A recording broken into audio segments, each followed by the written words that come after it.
Doctor, buenos días. Le habla Marco Martina. ¿Cómo está, doctor Martina? Buenos días. Un abrazo. Sí, saludos a todos los profesores que están. Dar el uso de la palabra al doctor Fernando Herrera Guaranga, que es director de la unidad de cirugía, quien va a inaugurar la asignatura de ginecología y obstetricia. Doctor Herrera. Sí, muy buenos días, doctor Pedro Mascaro, estimados docentes, estimados alumnos. Por parte de nuestro señor decano, el doctor Franklin Sarazo Caparó, y el que habla, como director de la unidad de cirugía, le damos la más cordial bienvenida al inicio de nuestras actividades académicas correspondientes al semestre 2021-2, con el desarrollo de la asignatura de ginecobstetricia para la promoción de sexto año. Quiero aprovechar para informarles que en esta última semana, más o menos en Fiesta Patria, hemos recibido la resolución de la SUNEDU en la cual se otorga el licenciamiento de nuestra facultad, ¿no? Después de una larga evaluación hecha por la SUNEDU, ya sea la parte docente, la parte administrativa, al tipo de investigaciones que se realizan en la facultad, incluso la infraestructura, lo cual pues hace el reconocimiento de que nuestra facultad cumple con los estándares de calidad que la norma exige para la formación de profesionales, ¿no? En la medicina. Y por supuesto que esto nos lleva o nos compromete a todos nosotros, no solamente la plana docente, sino administrativas, técnicos y a los alumnos, a seguir en una continua mejora de la calidad en la enseñanza universitaria. A los alumnos les invoco a que participen activamente en este proceso de enseñanza-aprendizaje y que aprovechen al máximo las enseñanzas de nuestra plana docente, que está conformada con especialistas de alta calidad y sobre todo de una amplia experiencia docencia, ¿no? No me queda más pues que desearles el mejor de los éxitos en el desarrollo de nuestra asignatura de ginecobstetricia y doy por inaugurado el inicio de las clases. Muchísimas gracias. Gracias, doctor Herrera. Bien, seguidamente tenemos las palabras del doctor Pedro Mascaro Sánchez, responsable de la cátedra, quien nos va a exponer pues, el marco conceptual y los detalles generales del curso. Adelante, doctor Mascaro. Gracias, doctor. Gracias, doctor Sandoval. Y muy agradecido, doctor Fernando Herrera, por sus palabras de inauguración de nuestra asignatura de ginecología y obstetricia. Yo voy a abordar el marco conceptual de lo que es la educación superior, la educación médica, y luego en la segunda parte voy a explicar a todos los asistentes, tanto profesores como estudiantes, voy a explicar los detalles generales de la asignatura. Y finalmente la doctora Juliana Ayón verá algunas especificaciones, algunos detalles de la práctica clínica, que siempre es un poquito confuso cuando recién se empieza. Vamos a compartir entonces.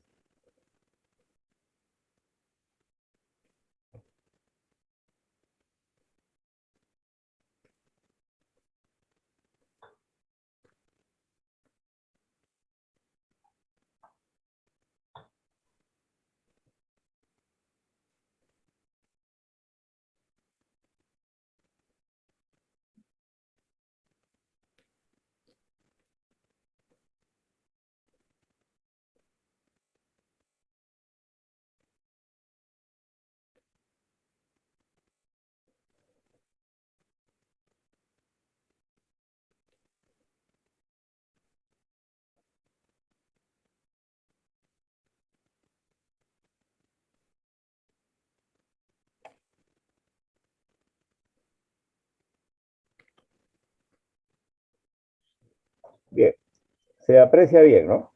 Sí, sí. Correcto. Se escucha también bien. Sí, también. Correcto. Gracias. Bien, entonces, cuando nosotros empezamos nuestra asignatura, es bueno hacer una revisión del marco contextual en el cual se desarrolla nuestra asignatura y la formación médica, sobre todo en esta última etapa. Luego de darles la bienvenida a todos ustedes, esto para nosotros es una reflexión en un tema que es muy sensible, que es la vida y la salud y la defensa de la salud de la mujer, de la madre. Siempre que empezamos una actividad, es conveniente un poco recordar algunas reglas de oro para el trabajo que hacemos nosotros en docencia superior y en todo tipo de docencia. En primer lugar, todos nos merecemos respeto mutuo. Alumnos o estudiantes a profesores y profesores a estudiantes. Asimismo, requerimos, demandamos de todos los estudiantes la puntualidad en el ingreso al aula virtual. Fíjense usted, lo que ha ocurrido es una muestra, desarticula el plan que se ha diseñado. Entonces, la invocación a todos los jóvenes estudiantes es la puntualidad en el ingreso. Hemos señalado que empezamos a las 8:30. Esa es la hora de ingreso, ¿no?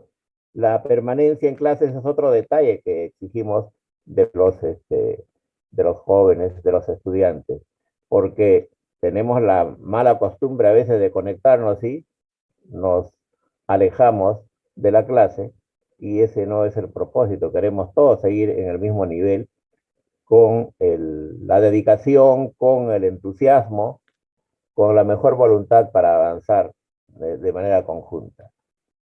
Asimismo, queremos recomendarles a todos los estudiantes no interrumpir con ruidos que distraen las clases. A veces el uso del teléfono, el estar con el celular cerca o prendido sin vibrador, esto genera distracción a todos, ¿no? O hay otros ruidos que interfieren y eso en el desarrollo de la clase no es bueno porque el profesor pierde la hilación, pierde la secuencia de su exposición. Y finalmente, recomendamos a todos es que cuando una persona habla, los demás escuchan. Todos van a tener la oportunidad de intervenir y queremos que las clases sean interactivas, incluso las clases teóricas. Y eso significa que pueden interrumpir la clase, pero levantando la manito, de tal manera que el profesor hace un alto ahí y busca la participación de los estudiantes. Aparte que a nosotros nos debe permitir,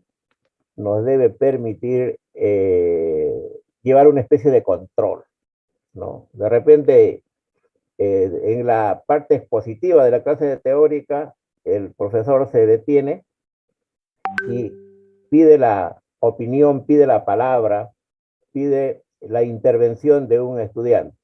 Si ese estudiante no está, entonces, para desgracia de él, es falta. Y como vamos a ver, la falta tiene un valor muy serio y comprometedor para el estudiante. Eso lo voy a explicar más adelante. ¿Cuál es el contexto en el cual se desenvuelve nuestra asignatura? En primer lugar, y esto no es ninguna novedad, ustedes lo saben, ustedes lo viven, el COVID-19 ha generado nuevos y múltiples desafíos, cambios en el mundo, cambios en el país, cambios en las instituciones, cambios en las familias. Es decir, ha alterado todo. Y nosotros no podemos dejar de identificar que como salud teníamos una mirada que apuntaba al 2030 alcanzar los objetivos del desarrollo sostenible. Esa era nuestra mirada, después de tener bastante éxito con los objetivos del milenio que concluyeron en el 2015 y donde el Perú estuvo a un espacio muy corto para alcanzar los objetivos del milenio en lo que es morbilidad, en lo que es mortalidad materna, ¿no?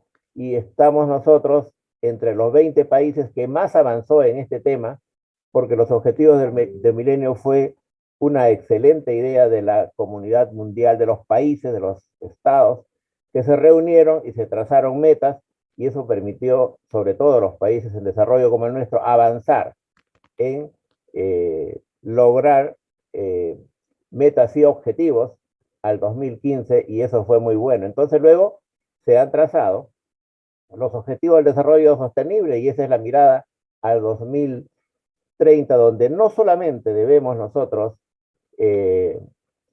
lograr mejorar los indicadores, por ejemplo, en el tema nuestro, mejorar la mortalidad materna, tener este indicador como si fuéramos un país desarrollado, sino tenemos que avanzar hacia lo que llamamos, tenemos nosotros que lograr el bienestar de nuestra población.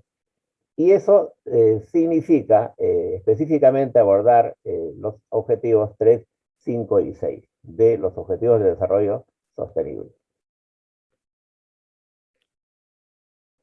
La educación superior se mueve en lo que significan los avances y los cambios del mundo. En estos tiempos hay que considerar que es muy importante tener en cuenta que vivimos en un mundo globalizado.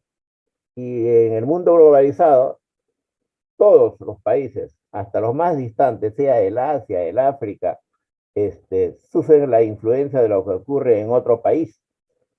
Rápidamente se tiene la información, sufre la influencia en el campo económico, en el campo cultural, eso es la globalización. Entonces nosotros no somos una isla, nos movemos en lo que es el mundo globalizado. Pero en los últimos años, en educación superior, hay que tener en cuenta que nosotros tenemos que avanzar mucho en el tema de la internacionalización. ¿Qué cosa es la internacionalización? Es la relación que establecen las instituciones, y en nuestro caso, las instituciones en educación superior, por ejemplo. Nosotros tenemos que tener relaciones con las universidades de la región de las Américas, con las universidades del mundo, ¿no? Convenios para avanzar en el tema de investigación, convenios en la revisión de diferentes tópicos o temas de interés en algunos países. Y hoy día, por ejemplo, todo el mundo, todas las instituciones, las universidades y quienes investigan, estamos en el tema de la pandemia, por ejemplo. Entonces, hoy día el profesional tiene que estar claro que se forma como profesional no para su país nada más, no para su región. En este caso, los médicos van a ser médicos del Perú y médicos del mundo. O sea, tienen que estar preparados para asumir tareas ya no de su país solamente, sino de todo el mundo, ¿no? Otro de los aspectos que hay que considerar son las competencias blandas, las inteligencias múltiples, lo que hoy día llamamos la forma de trabajo. Antes se trabajaba mucho de manera aislada. Hoy día se trabaja en equipo. Hoy día el trabajo es colaborativo. Y esto es lo que constituye las inteligencias blandas, y es la forma como todos ustedes tienen que aprender a trabajar, o tienen que seguir trabajando si ya ustedes están en este tema a lo largo de toda la vida. Otra de las características que debemos señalar son los cambios en el mercado de trabajo. Y antes, cuando un profesional se graduaba, entraba a un centro hospitalario y hacía su carrera a lo largo de toda su vida. Hoy día, no. Hoy día los jóvenes profesionales, los jóvenes médicos tienen que estar preparados para rotar rápidamente, sea en diferentes instituciones, sea en el país o sea en el mundo, preparados entonces para esta rápida rotación.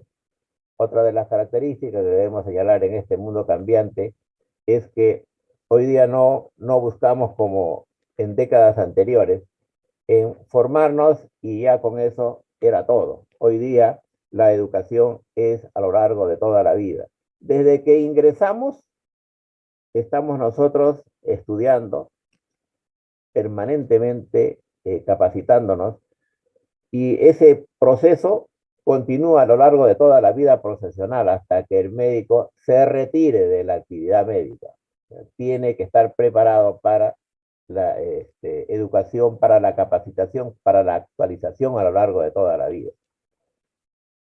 Otra de las características que debemos señalar acá es la incorporación de la investigación en la formación profesional. La educación, la investigación, perdón, es un tema que todos tenemos que abordar. Es un tema que nos permite a nosotros identificar los problemas en el país o en el mundo y proponer soluciones. Entonces, la universidad es el centro básicamente que debe investigar, y sus profesionales, sus médicos, deben entonces estar preparados para entrar al desarrollo de diferentes líneas de investigación de diferentes especialidades. Otra de las características que debemos señalar en la necesaria en la educación superior es la ruptura de paradigma. No hay acá recetas que duren para toda la vida. Lo que hoy día es una verdad, en 3 o 5 años ya no lo es. Por eso se tienen que estar ensayando permanentemente nuevos modelos, nuevos paradigmas, ¿no? Y finalmente, debemos señalar que en educación superior es un tema que se ubica en lo que es el ritmo de avance en el mundo, en el cambio, en el hipercambio. Todo lo que hoy día es nuevo, mañana ya va a ser obsoleto. A esto se llama el hipercambio y la hiperobsolescencia, que es una característica que también se da en todos los espacios, en todas las instituciones, en todo el mundo.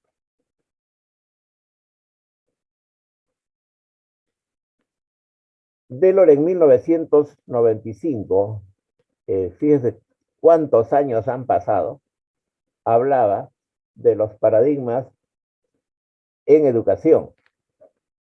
Y entonces, a pesar que han pasado muchos años, esto sigue vigente, y por eso que me he permitido mostrarle a ustedes en que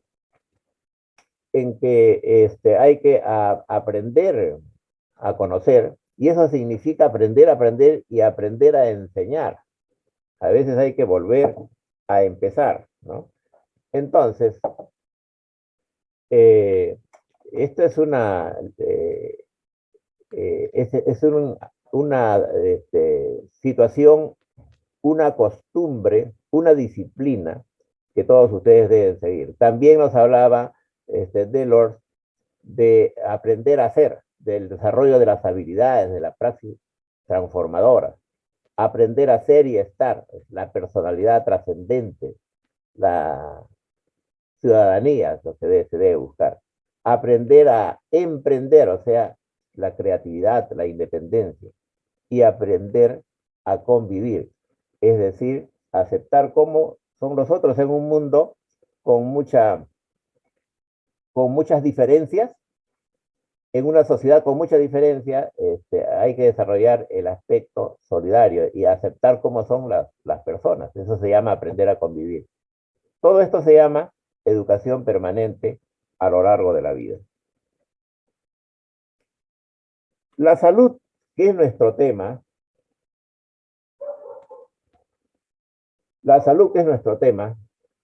puede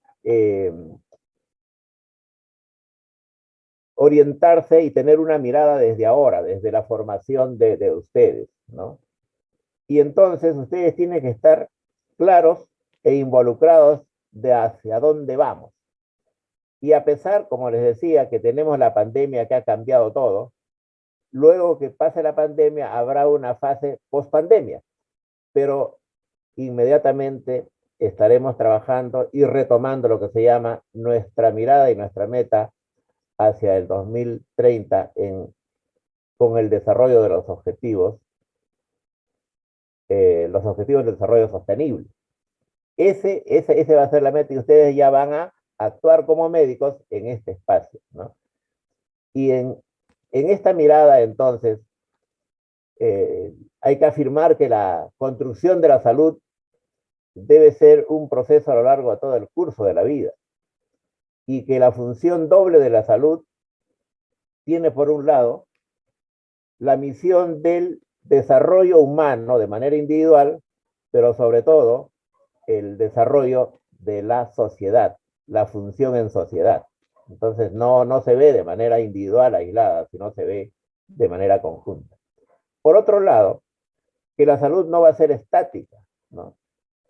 Las reformas necesarias se van a seguir planteando, las reformas en el sistema de salud. Lamentablemente, en el tema de salud, nosotros no tenemos un sistema. La pandemia, el COVID-19 nos ha mostrado que nosotros tenemos sectores, ni siquiera subsistema, ¿no? Bien organizado, todo está fragmentado, todo está segmentado. La salud o el llamado, la pretensión del sistema de salud está quebrado en nuestro país.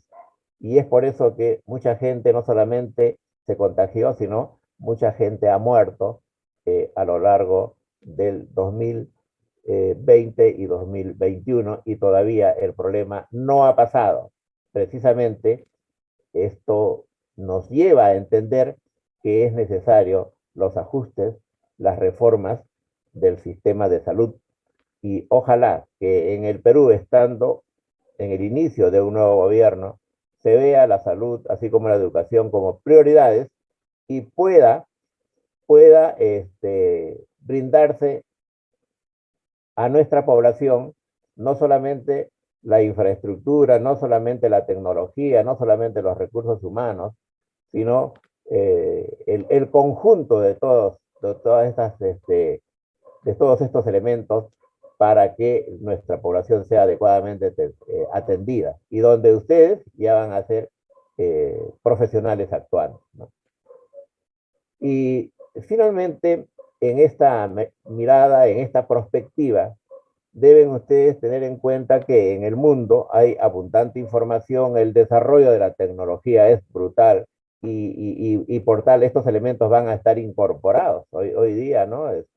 La tecnología ha significado un salto enorme en lo que es el desarrollo, el avance en el campo de la salud, y donde la investigación es un aspecto, eje fundamental también, para poder, así, con estos elementos, poder fundamentar, para poder plantear la mejora de nuestras políticas públicas. ¿Qué quiere decir políticas públicas? La atención de la salud de las mayorías, la mayoría de la población. En todo esto hay desafíos, ¿no?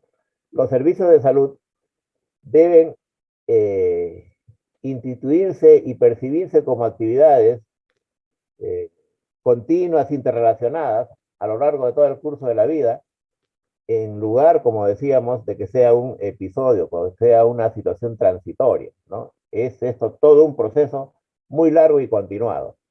Y nuevamente insistimos que para nosotros es ubicarnos en la agenda del 2030, donde atenderemos la salud de la mujer, la salud de la madre, la salud del niño, del adolescente o la niña y la adolescente, en el marco de prevenir sobre todo enfermedades y controlar la morbimortalidad y lograr el bienestar de nuestra población. Para nosotros es la población femenina. En todo esto, entonces, ¿qué demanda la sociedad de hoy? Estamos en la era del conocimiento, estamos en los tiempos de la gestión del conocimiento, por lo tanto, tenemos nosotros que desarrollar el capital humano, el capital relacional y el capital estructural. ¿Qué significa el desarrollo del capital humano? Atender fundamentalmente los recursos humanos, el personal, en este caso en salud. El capital relacional, es la interacción, la relación que tenemos que mantener con los servicios y con las instituciones para un adecuado desarrollo. Y el capital estructural quiere decir incorporar la tecnología de soporte para el conocimiento y para el avance. Todo esto a través de un aprendizaje permanente, como hemos ya señalado.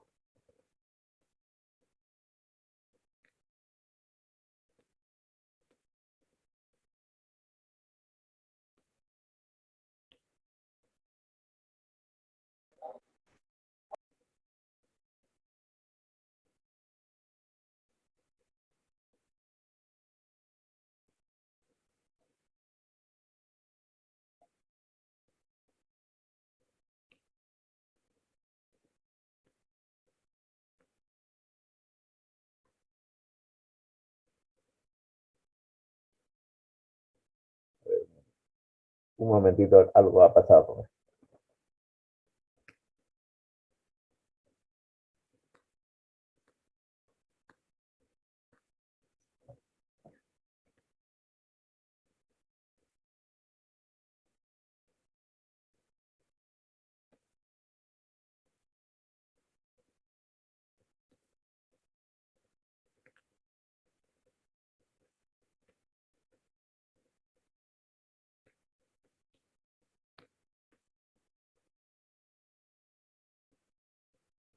Bien, en todo esto requerimos nosotros de tres competencias básicas.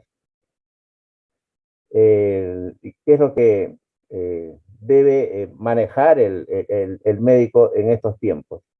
Y esto es la competencia de comunicación, la competencia de tecnología y competencia de gestión. O sea, el médico de estos tiempos está obligado a manejar estas competencias para ser un profesional eficiente, para ser un profesional exitoso.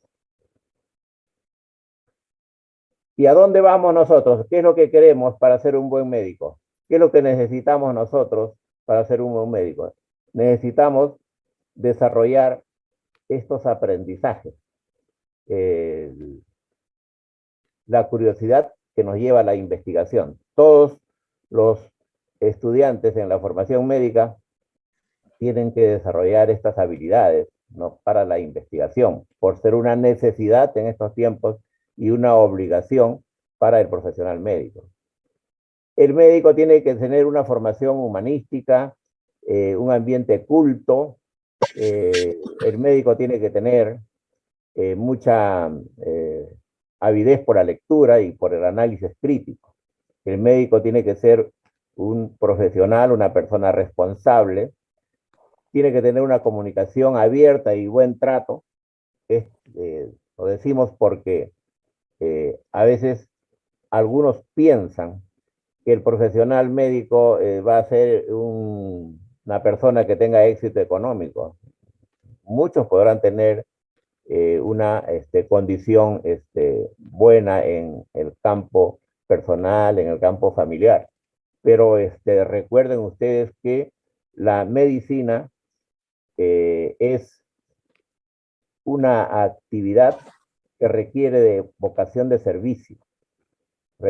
Vocación de servicio. Entonces, es importante que se tenga en cuenta que siempre tiene que tener una comunicación abierta y tiene que tener un buen trato con todas las personas, de manera particular con el paciente, a quien hay que aliviar su dolor o resolver su problema de salud.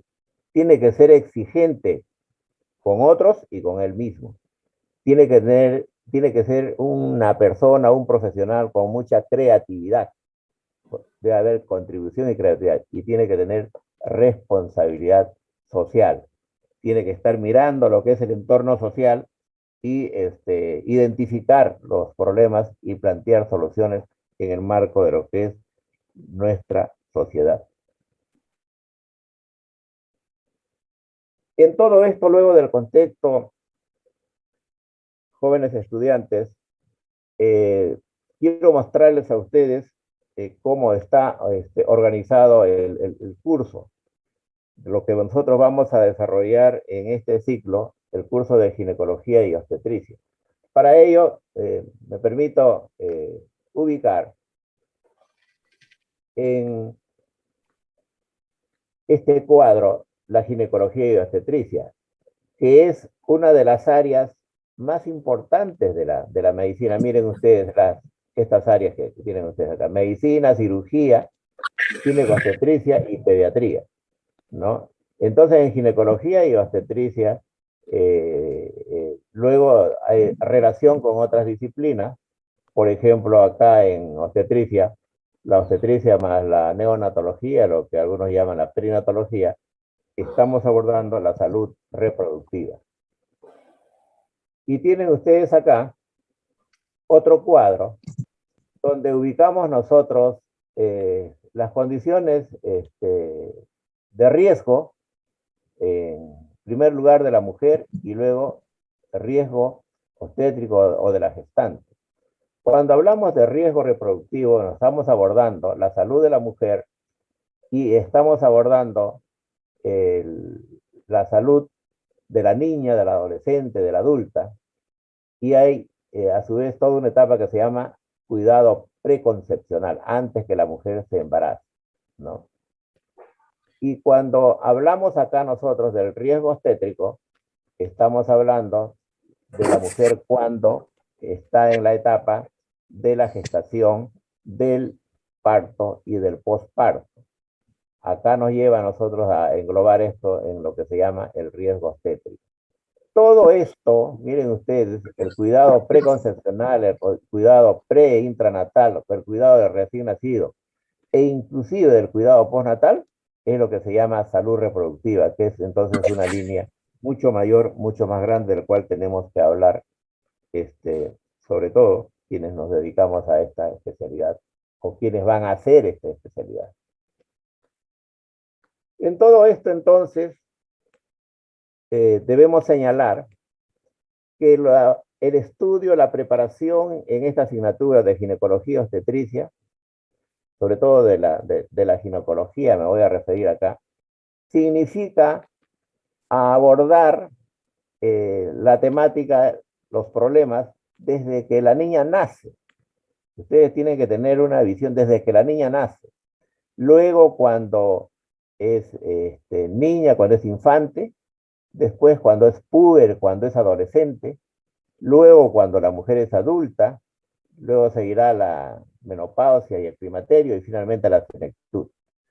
Todo este proceso está a cargo de lo que es la ginecología y obstetricia.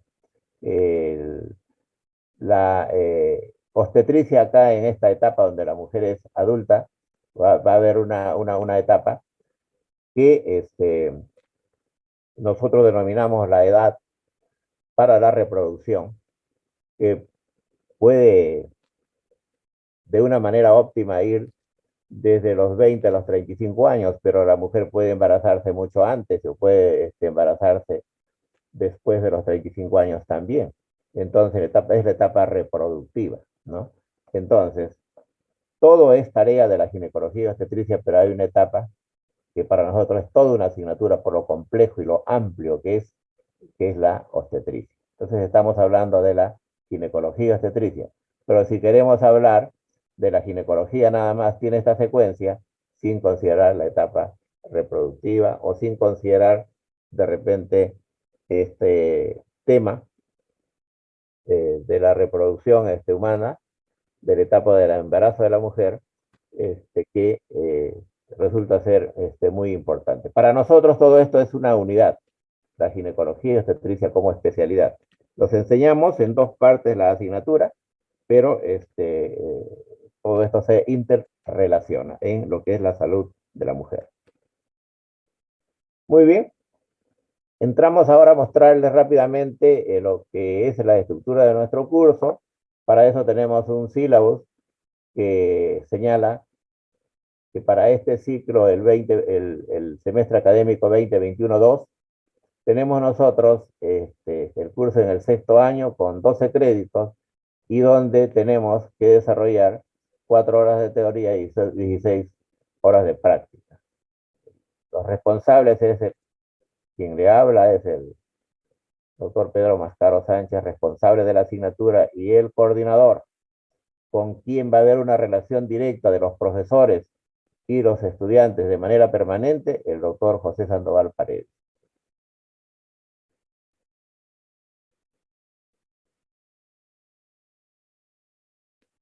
Y tenemos acá la metodología que vamos a seguir. Lamentablemente, la modalidad de enseñanza por este ciclo va a seguir siendo virtual. La ginecología y obstetricia, a decir verdad, se aprende, se enseña y se aprende haciendo, jóvenes. Pero la pandemia nos ha llevado a una situación muy particular. Siempre hemos estado con la esperanza de que esto ya termine y pasar a la enseñanza semipresencial o presencial, pero eso en el momento no es posible. Por eso es que el curso tiene un contenido teórico, teoría, y tiene la práctica clínica. O sea, siendo la modalidad de enseñanza virtual, las prácticas y los procesos, los procedimientos administrativos siguen enseñándose de manera virtual. El periodo del semestre, el segundo semestre, que va desde el 2 de agosto hasta el 26 de noviembre, va a ser el curso, y está diseñado la mitad de todo este espacio de tiempo para la ginecología y la otra mitad para obstetricia. Los contenidos de la asignatura figuran en el sílabo que todos ustedes lo tienen, que está en el aula virtual, y ustedes allí tienen los detalles en el sílabo. Así como tienen ustedes las guías de aprendizaje también en el aula para que ustedes vean los detalles de cómo se va a enseñar la asignatura durante este ciclo, la asignatura de ginecología obstetricia. Las estrategias didácticas que utilizamos son las estrategias didácticas sugeridas para el curso, una metodología interactiva, participativa, la educación de pares, el trabajo en equipo y la problematización. Cuando señalamos nosotros cuál es la metodología, la pedagogía de la problematización es lo que tratamos de impulsar, ¿no? La orientación constructivista del aprendizaje, donde el alumno tiene un rol fundamental. El centro del proceso de enseñanza y aprendizaje en estos tiempos ya no es el profesor, es el estudiante, ¿no? Con la orientación y asesoría del profesor, ¿no? Entonces, el estudiante construye su propio aprendizaje. Esto es una metodología, jóvenes, y es la recomendación en los mejores centros del mundo por donde tiene que hacerse la enseñanza en educación superior. Se trata que el alumno aprenda a aprender para seguir aprendiendo a lo largo de toda la vida, ¿no? Entonces, esta metodología se usa bastante. Sin embargo, el profesor tiene un rol importante de orientación, de asesoría, de estar cercano a ustedes para transmitir algo que es inalcanzable. Nosotros hemos tenido alumnos excelentes, primeros puestos en diferentes eventos y concursos. Y entonces, estos alumnos acceden y tienen una abundante información. Y muchos de estos alumnos dicen, bueno, yo de repente sobre determinado tema sé más que el profesor. Podría ser si es ávido de lectura y accede a esa información. Pero lo que no van a tener los alumnos o estos destacados alumnos es la experiencia que tienen vuestros profesores. Vuestros profesores tienen 20, 30, 40 años de experiencia en el campo de la ginecología y obstetricia. Y entonces, eso es lo que tienen que aprovechar los estudiantes y lo que tienen que dar los señores profesores. Los recursos que utilizamos, acá hay un listado de recursos, ¿no?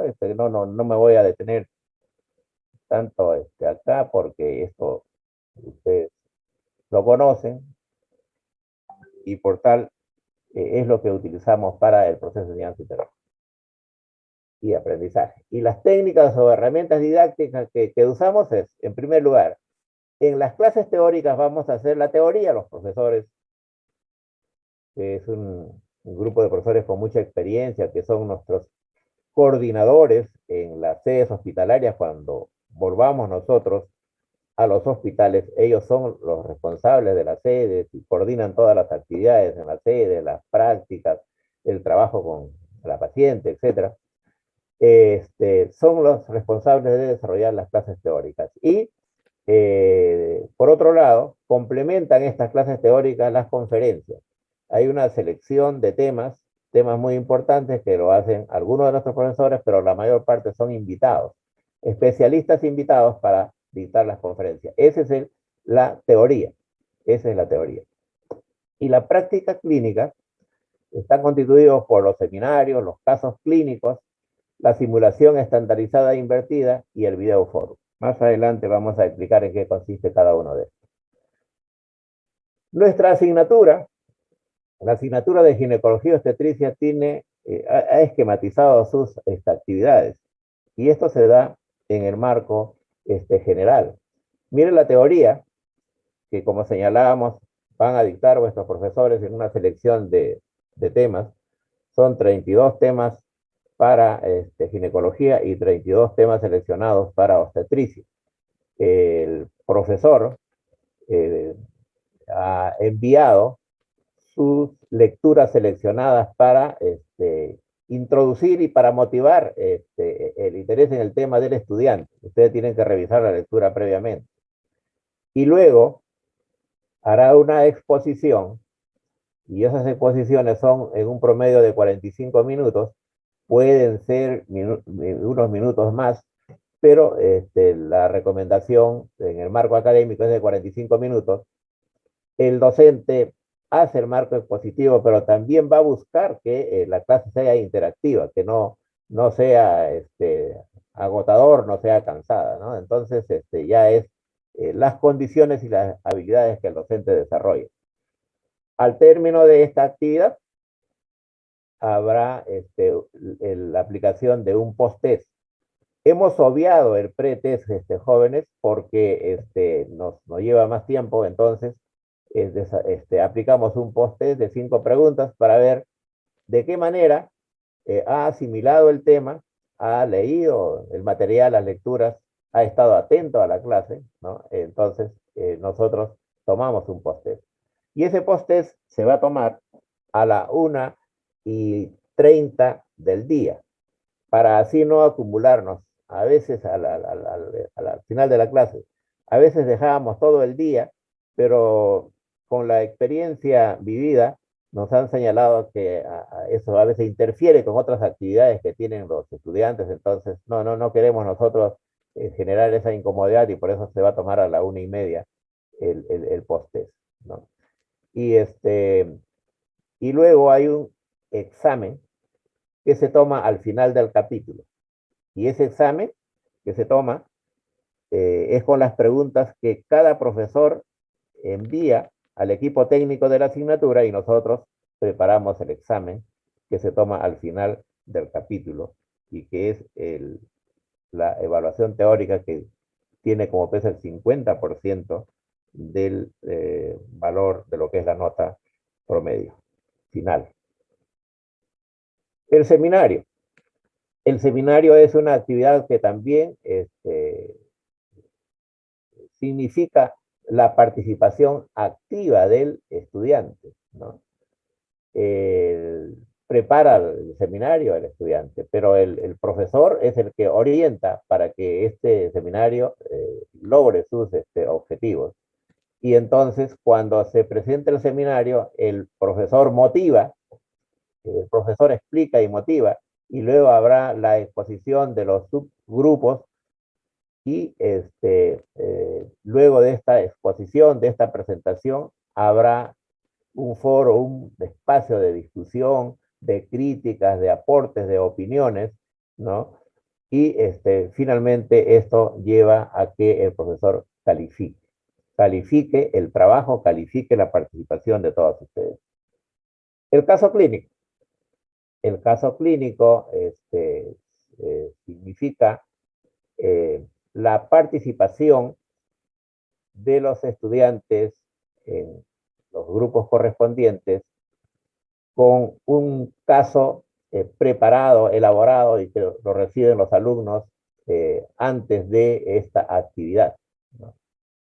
Esto significa que al recibir días antes, el alumno tiene que haber revisado este caso clínico, esta historia, haber analizado, haber consultado la literatura y luego se va a la presentación del caso, a la discusión del caso con orientación del profesor, ¿no?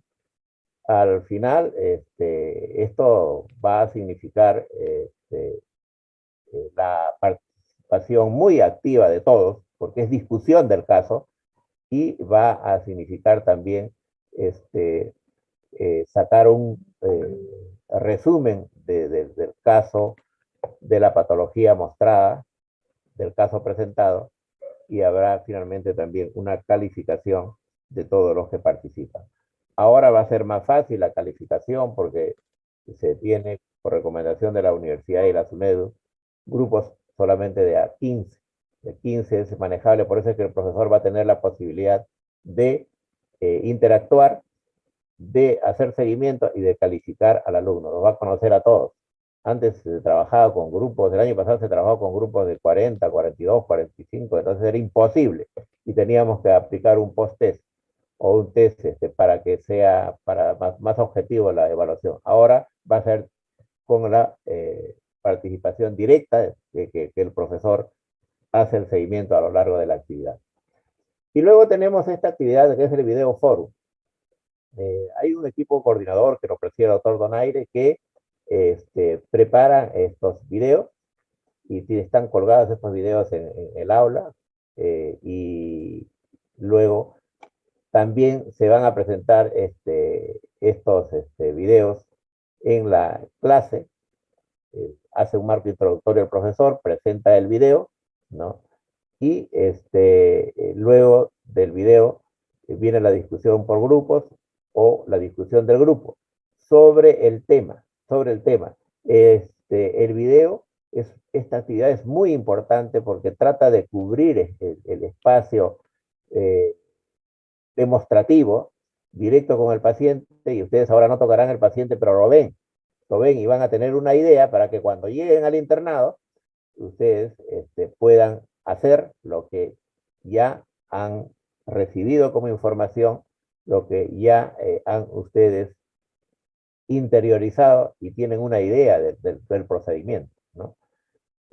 Finalmente, les decía de que aplicábamos un post-test anteriormente, pero ahora, siendo 15 alumnos por grupo, entonces es más fácil evaluar y de repente podemos obviar el post-test, es lo que hemos señalado con los profesores, que directamente se calificaría para no tomar el post-test. Antes se tomaban porque era muy numeroso el grupo.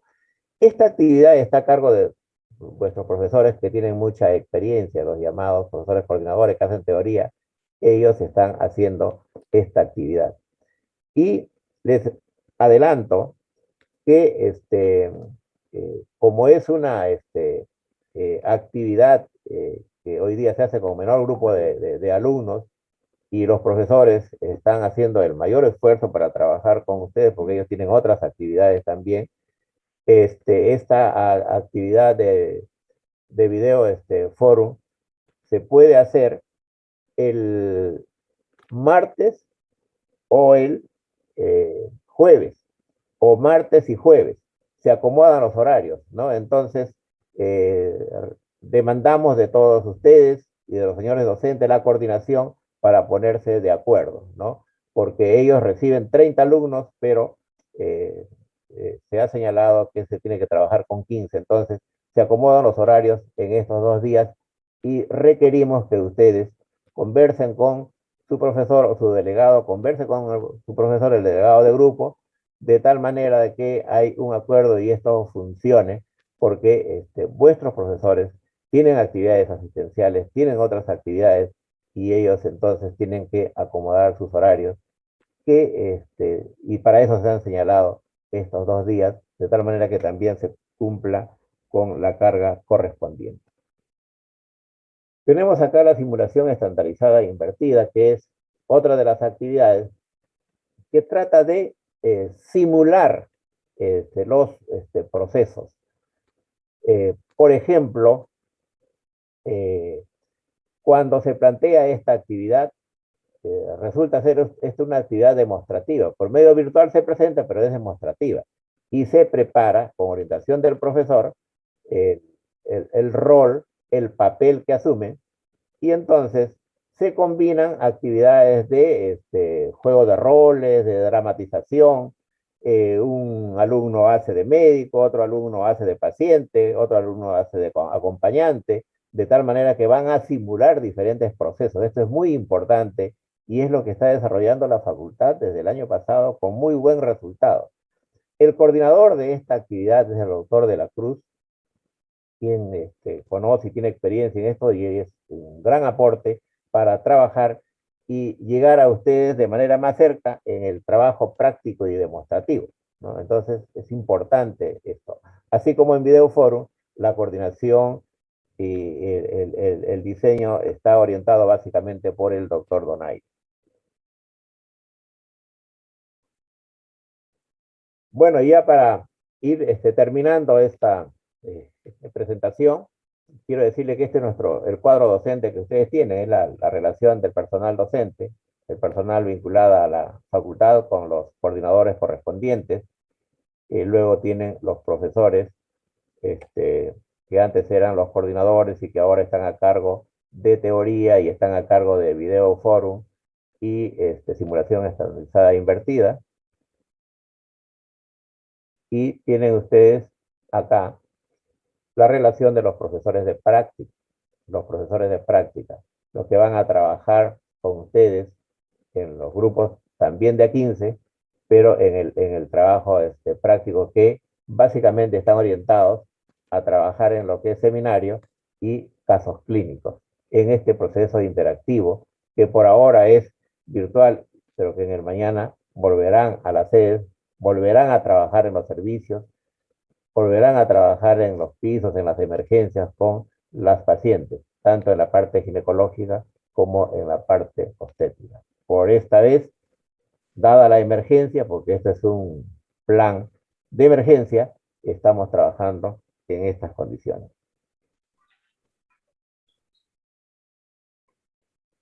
La evaluación. La evaluación se hace a través de los post-test. No hay pre-test, hemos señalado, ¿no? Y ya hemos señalado en qué momento se va a hacer. La asignatura, como hemos señalado, consta de 2 capítulos, ginecología y obstetricia. Hay una nota de ginecología y una nota de obstetricia. Al final se promedia y la nota mínima debe ser 11 para aprobar el curso, ¿no? Cada capítulo será evaluada en teoría y práctica. La teoría vale 50% y la práctica vale 50%.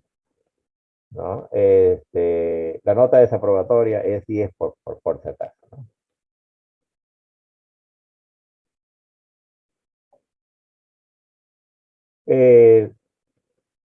La nota de teoría, bueno, el equipo técnico de la asignatura califica, prepara la prueba, hace el examen y califica, recibe también los reclamos cuando existieran. Y eso lo hacemos nosotros, el equipo que conduce la asignatura, ¿no? Y todo lo que es las notas de prácticas son eh, calificaciones que hace su profesor. Y de su profesor los conoce a ustedes, sabe de su trabajo, de su actividad, entonces él es el que pone la nota. Al final, esto es la práctica clínica. El seminario vale 30%, los conversatorios clínicos 30%, la simulación estandarizada invertida 20% y video forum 20%. Total es el 100% de práctica clínica. La calificación se apoya en lo que es nuestro reglamento, el reglamento de calificación de la universidad. Nosotros no inventamos esto, nos apoyamos en ello. Y la asistencia a las actividades es obligatoria, jóvenes, ¿no? A todas las actividades. Nosotros, a través de los profesores, llevaremos el control y estamos en contacto con informática para que también controle la asistencia a las clases teóricas, ¿no? Para que así no haya, no nos sorprenda. Y entonces estamos en ese trabajo, ¿no? Y aquí hay un punto muy importante. Nosotros vamos a llevar el control de la asistencia y si detectamos que hay alumnos, porque hacemos nosotros la revisión, que acumula más del 30% de inasistencia a las actividades académicas, se aplica lo que dice el reglamento, inhabilitación por inasistencia, IPI. Y entonces, así haya aprobado este joven que tiene muchas faltas, será eliminado del curso. Tengan cuidado con eso ya lo hemos aplicado en otras promociones. En todo esto, entonces, como ustedes pueden apreciar, vivimos en un escenario muy complejo por la pandemia. Vivimos en una etapa de enseñanza y aprendizaje con un plan de emergencia, con dificultades. Todo es complejo, es a veces hasta incierto, pero también tenemos nosotros la oportunidad de enfrentar los desafíos y seguir avanzando, a seguir creciendo. Al final, jóvenes estudiantes, ustedes tienen la decisión. Muy agradecido por su atención. Quisiera dejar en el aspecto complementario de repente de algo que sea necesario enfatizar a la doctora Juliana Young, si es que lo tenemos en, el, en la reunión. Gracias a todos ustedes por su atención y muchos éxitos en el desarrollo de la asignatura de ginecología obstetricia. Gracias. Gracias, doctor Mascaro. La doctora Juliana Young, por favor, se encuentra. La doctora Juliana Young es integrante del equipo de gestión de la asignatura y quisiera que nos exponga algunos detalles más sobre el desarrollo de las actividades de la asignatura. Sí, Sí, buenos días con todos. Okay. ¿Pueden oír? Sí, sí. Estoy en el Instituto Materno Perinatal, entonces a veces la recepción no es muy buena. Pero buen día con todos. Felicitaciones a los alumnos que están ingresando hoy día, uno de los cursos más importantes y más bonitos de la carrera, ¿no? Bueno, el doctor Mascaro ya ha detallado todo lo que en el syllabus ustedes van a encontrar, parte del aprendizaje en este bonito curso que es el de la ginecobstetricia. Pero básicamente hay algunos puntos importantes que ustedes van a ir aprendiendo o manejando con sus propios docentes. En cuanto a las prácticas, ustedes van a tener 2 profesores de prácticas que son el primero con el que van a llevar casos clínicos y seminario. Ellos tienen todos experiencia y tienen autonomía para la evaluación. Tienen ustedes ya los parámetros de las evaluaciones y los puntajes de la proporción del peso que tiene cada una de las notas. La única recomendación, pedirles que vayan preparados a todas sus actividades, que lean, que revisen el tema antes, porque así su participación será más fluida y va a ser mucho más nutritiva la actividad para todos, ¿no? Felicitarlos y, bueno, decirles que estamos dispuestos para todo lo que ustedes necesiten y siempre traten de tener contacto directo con sus docentes para que le podamos sacar el máximo provecho a esta actividad.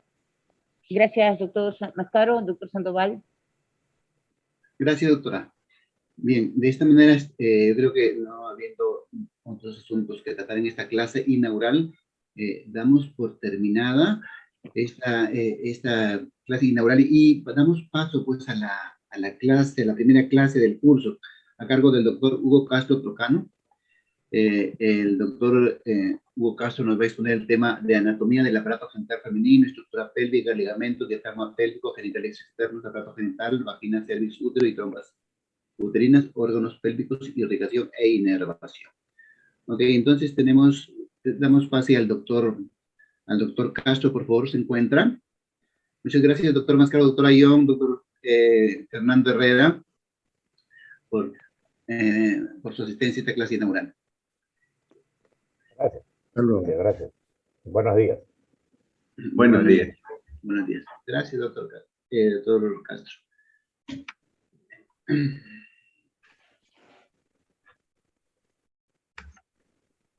Desearía saber si están compartiendo la pantalla. Sí, sí, está bien. ¿Se comparte? Sí, sí. Sí, doctor, sí se puede ver. Ok, excelente.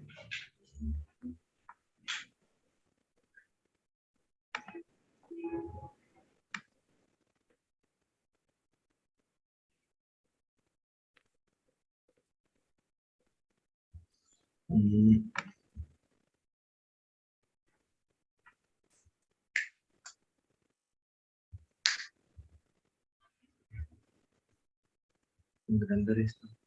Habilitar audición, ponga, doctor.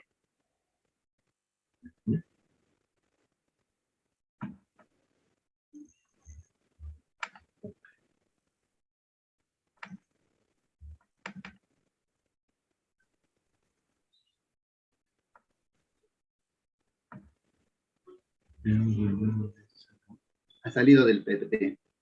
Sí, sí.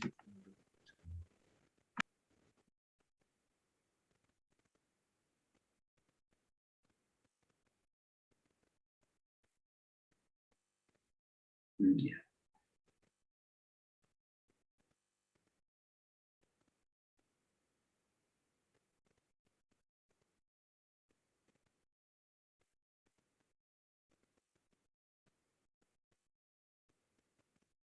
Ya, se ve bien, doctor Castro. Doctor Castro, la doctora, perdón, la delegada es Valeria Linares. Cualquier ayuda, cualquier consulta respecto a la clase Perfecto. virtual, conversa con él. Sí, Perfecto, doctor Sandoval. ¿Se me escucha bien entonces? sí, ¿Todo sí, ok? sí. Se escucha Listo. perfecto. Ya Valeria Linares va a colaborar en cualquier cosa. ¿Ok? Excelente. Gracias. Gracias, doctor. Muy amable. Gracias. Empecemos. Bueno, buenos días ante todos, con todos los presentes. Yo voy a hablar acerca de anatomía del aparato genital femenino.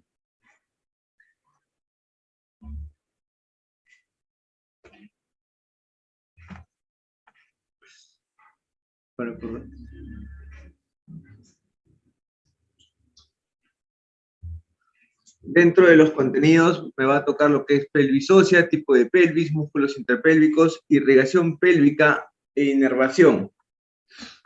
Acá traigo un video, vamos a empezar hablando acerca de lo que es la pelvis ósea, de los diámetros de la pelvis, ¿no es cierto? Del estrecho superior, el estrecho medio, el estrecho inferior.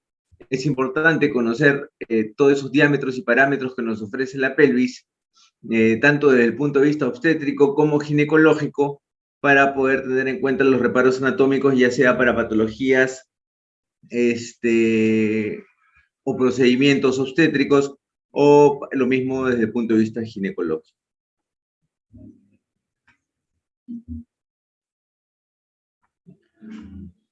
Tenemos la pelvis, tenemos lo que es la pelvis verdadera, por encima del estrecho superior, pelvis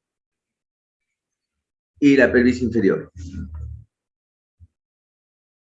A ver, por encima del estrecho superior está lo que es la pelvis falsa, y por debajo del estrecho superior está lo que es la pelvis verdadera, ¿ya? Ahora, la pelvis falsa por encima del estrecho superior, tenemos lo que es las crestas ilíacas, la articulación sacroiliaca, promontorio, articulación sacroiliaca y cresta ilíaca, que va a ser la pared posterior de lo que es la pelvis falsa. Y hacia la parte anterior tenemos lo que es la prensa abdominal.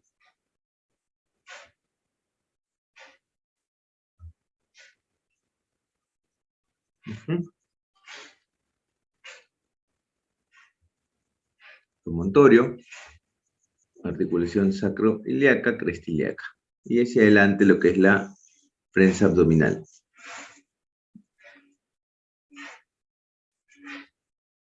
Ahora, ese es el estrecho superior.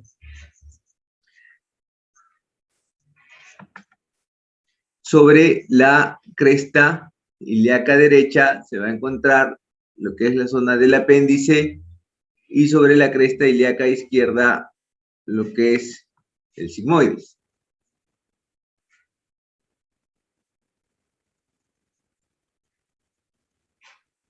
Al apéndice, zona del sigmoides. Todo eso, recordarles que forma parte de la pelvis falsa.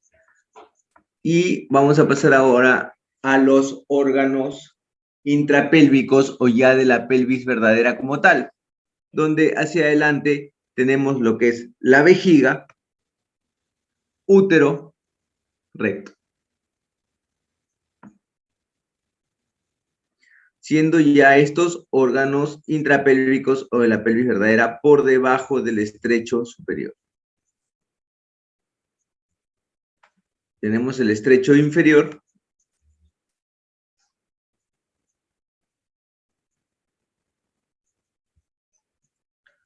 Muy bien, vamos a empezar ahora a hablar de los estrechos como tal.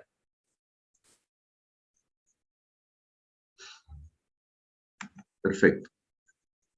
El estrecho superior está formado por el promontorio, articulación sacroiliaca, la línea arqueada, la protuberancia iliopectínea y sínfisis del pubis. Y hacia el lado contralateral lo mismo. Sínfisis del pubis, ilia pectínea, protuberancia iliopectínea, línea arqueada, articulación sacroiliaca. Todo esto forma lo que es el estrecho superior.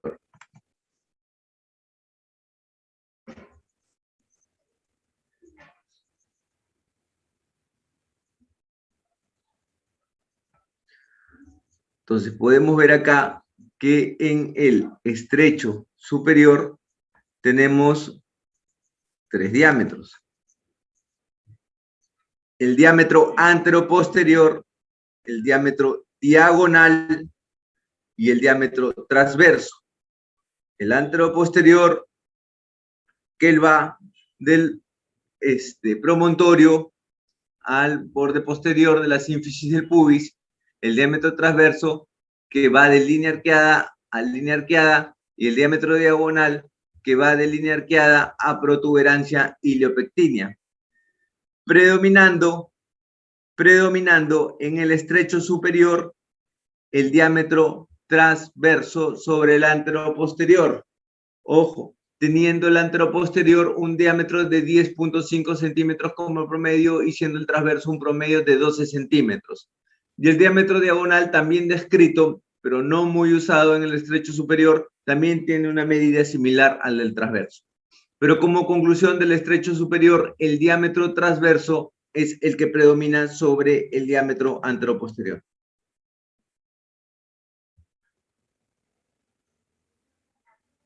Tenemos el transverso.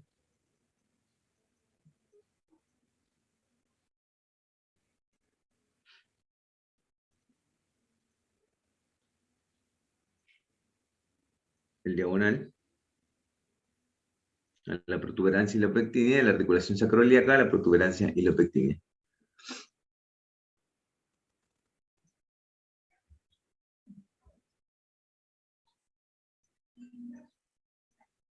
Muy bien. Ahora vamos a pasar al estrecho inferior, donde tenemos el borde inferior del pubis. No. Borde inferior del pubis. Ya. Los isquions. Ya. La tuberosidad isquiopúbica del pubis al isquion. Borde inferior del pubis. Tuberosidad isquiopúbica. Isquion. ¿Ya? Y estos son los ligamentos sacrociático mayores. Sacrociático mayores. Hueso sacro, coxis.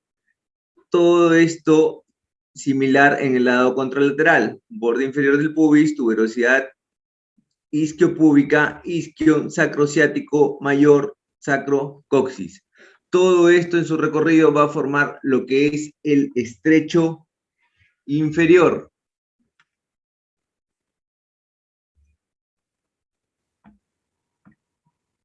Ahora, en el estrecho inferior, nosotros tenemos el diámetro anteroposterior y el diámetro transverso.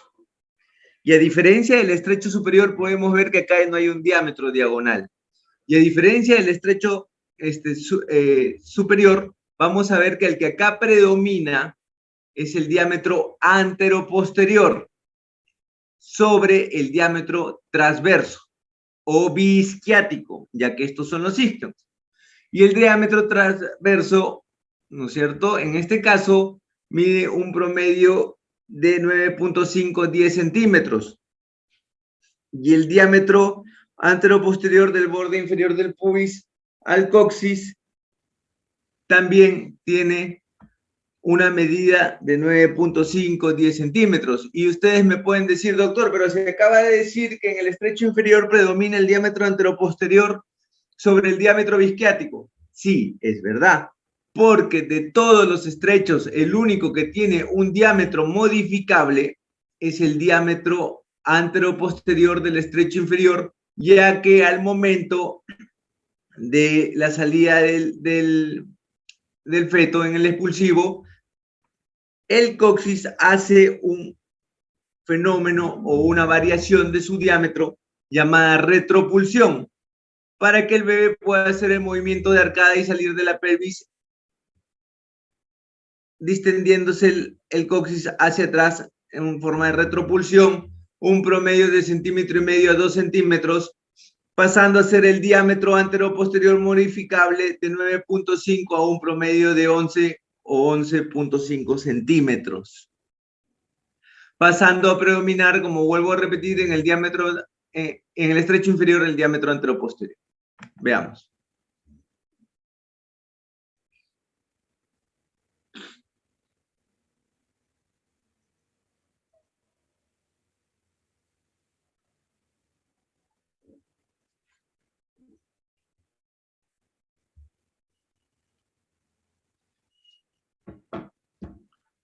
Del diámetro bisquiático.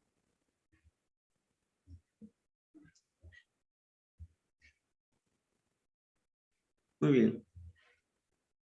Ahora vamos al estrecho medio. El estrecho medio. ¿Qué es lo que estamos señalando? Las espinas ciáticas. El estrecho medio, lo que tenemos principalmente solo es el diámetro transverso, que es el diámetro biciático.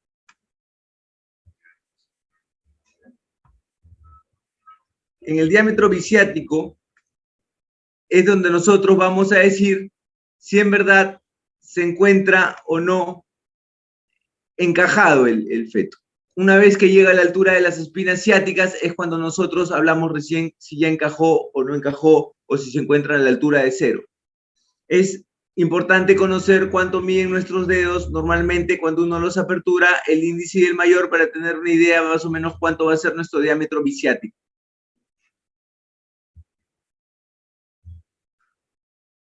Algunos son más puntiformes, otros más ovalados, otros más redondos. Y es importante conocer ese diámetro. Y esto es lo que les expliqué en cuanto al estrecho inferior, respecto de la retropulsión del coxis. Bueno.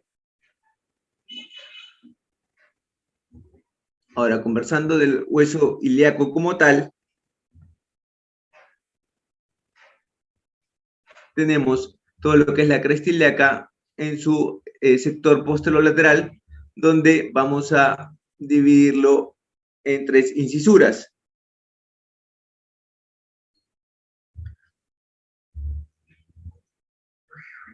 Incisura inferior, incisura media y la posterior. Entonces acá va a ir el glúteo mayor, el glúteo medio y el glúteo inferior. Son las inserciones de los 3 músculos glúteos. Pero, sin embargo, vemos acá donde está la incisura superior, que el espacio óseo es muy pequeño. Y sin embargo, yo les acabo de decir que acá se inserta el glúteo mayor. Es porque el glúteo mayor no solo se inserta en la parte posterolateral de la cresta ilíaca, sino también abarca todo lo que forma parte de la articulación sacroiliaca.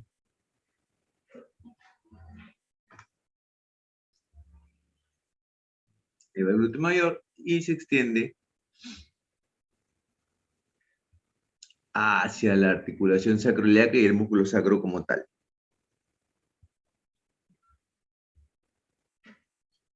Glúteo medio, glúteo inferior, y ahí va el cartílago supracondilio. Cartílago supracondilio.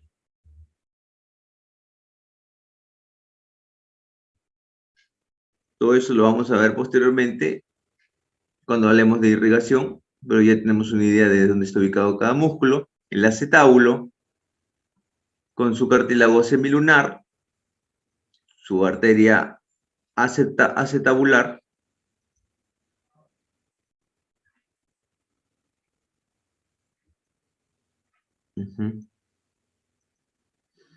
que va a ir por el agujero obturador para irrigar los músculos de la zona, obturador externo, obturador interno. El agujero obturador, obturador interno, obturador externo, tuberosidad isquiopúbica, cara anterior. Por acá, por esta zona, va a entrar el nervio pudendo que se va a dirigir hacia la zona del periné, al igual que la arteria pudenda. Eso lo vamos a mencionar posteriormente en otro gráfico. Pero ya saben que cuando hablamos de tuberosidad isquiática es esta zona, y que muchas veces la irrigación o nervios que parten de la zona de la pelvis verdadera o intrapélvicos van por debajo de la tuberosidad isquiática para dirigirse hacia esta zona que es la zona del periné, que es lo que vamos a ver ahora, posteriormente. Tenemos 4 tipos de pelvis: ginecoide, antropoide, androide y platipeloide. Es importante que tengan claro que los 4 tipos de pelvis, la pelvis androide y la pelvis platipeloide, son las que no son compatibles con un parto vaginal, ya que no ofrecen los diámetros adecuados para el descenso de la cabeza fetal. Sin embargo, la ginecoide y la antropoide sí te pueden dar, principalmente la ginecoide, la alternativa de un parto vaginal. En el caso del antropoide, básicamente lo hace para los fetos que vienen en presentación de occipito posterior como variedad de posición para el parto. Dentro de los músculos del diafragma pélvico, y ojo, este es un plano más profundo y tenerlo en cuenta, por alguno de estos se cortan cuando uno hace lo que es la episiotomía. Tenemos el pubo rectal, el pubo coccigio, el hilo coccigio y el coccigio. Estos son más profundos, estos no son los que se cortan tanto, pero por encima de todos estos están el músculo más extenso y uno de los músculos más importantes del piso pélvico, como es el elevador del ano. Sin embargo, ya en un plano más superficial, y es lo que cortamos en una episiotomía ante un parto, ¿no es cierto? Es la piel, tejido celular subcutáneo, mucosa vaginal, el músculo bulbo cavernoso, músculo transverso superficial del periné y los haces pubianos del elevador del ano. Quiere decir que el bulbo cavernoso y el músculo transverso superficial del periné son músculos que están por encima de estos músculos mencionados acá. Por encima, son más superficiales y los que sí o sí van a cortar en una episiotomía.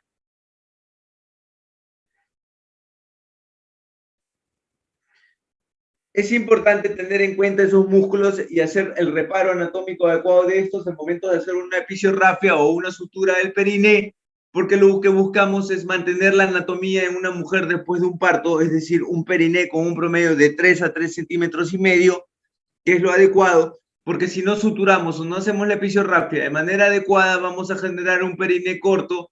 Y acuérdense que por detrás del periné está el elevador del ano. Y como les mencioné, es un músculo extenso y uno de los principales músculos del piso pélvico. Y si no hacemos una reparación adecuada de esta, podremos haber tenido un parto de manera adecuada, fisiológico, pero sin embargo estamos ocasionando un problema a la mujer desde el punto de vista ya no obstétrico, sino ginecológico en un futuro, de repente cuando tenga 45, 50 años y según las actividades que la mujer desempeñe, como es el prolapso genital. Al generar un periné corto, va a tener una zona de poca llegada o poco anclaje del elevador del ano, y esto va a favorecer el prolapso de los órganos genitales femeninos en un futuro para esa mujer, según la actividad que realice. Me refiero si muchas mujeres trabajan en zonas rurales y van al campo, a la chacra, hacen más fuerza en la prensa abdominal, y al no generar una adecuada reparación de favorecemos el prolapso.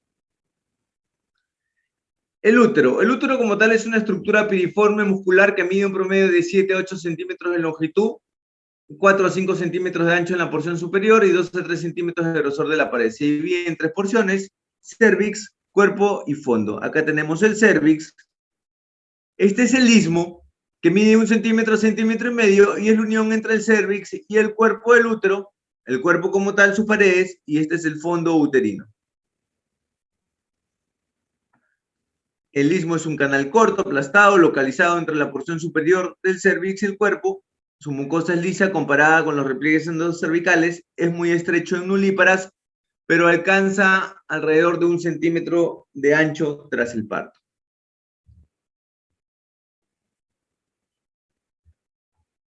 Como podemos ver, el cuerpo uterino es el que constituye el volumen principal del útero, tiene su pared anterior, su pared posterior. Este triángulo que vemos acá es un espacio virtual, el cual se encuentra aplanado, está invertido, y la mucosa del cuerpo varía en el grosor dependiendo de la fase del ciclo menstrual y puede llegar a medir 1 a 8 milímetros, ¿no es cierto?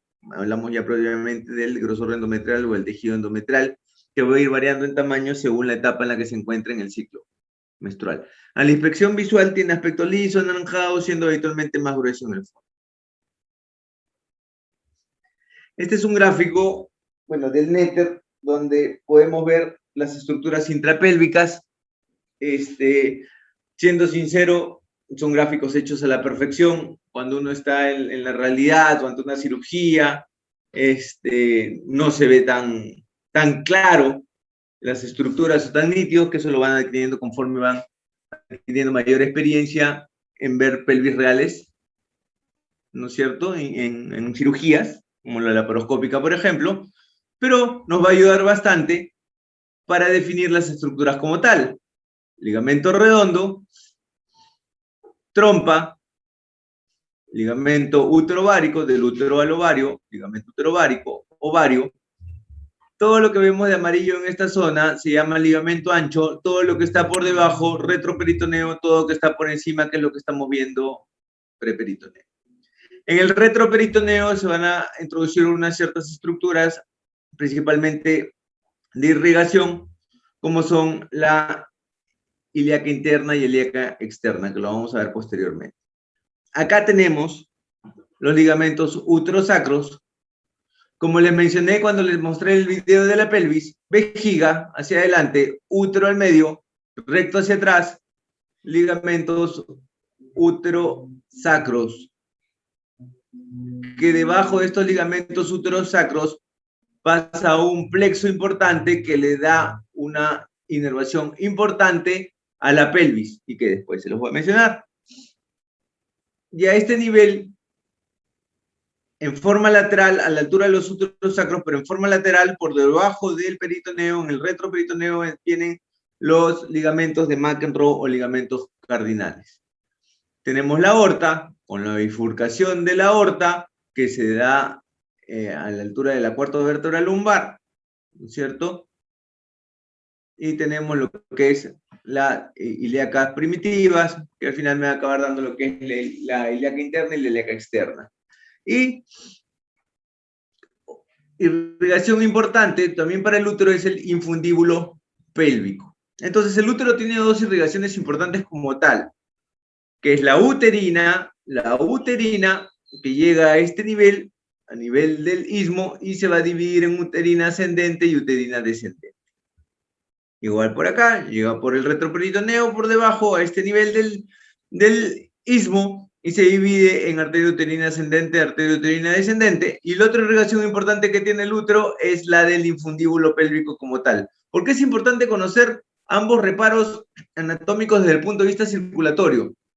Porque son dos fuentes de irrigación importante que recibe el útero y que muchas veces nosotros, partiendo de ese reparo anatómico, son por decirlo de alguna manera, ante una hemorragia, dos situaciones o dos puentes abiertos o dos caños, por decirlo de alguna manera, que tenemos que tratar de bloquear, ¿no es cierto?, para poder controlar la hemorragia o la hipovolemia.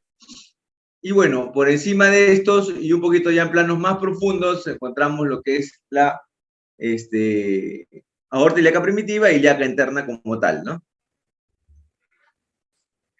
Característicamente el útero está en anteversión sobre la vejiga urinaria, formando un ángulo recto con la vagina. El cérvix está angulado hacia el centro de la vagina o ligeramente dirigido hacia la cara posterior. No, es básicamente el ángulo del cuerpo del útero para con la vejiga.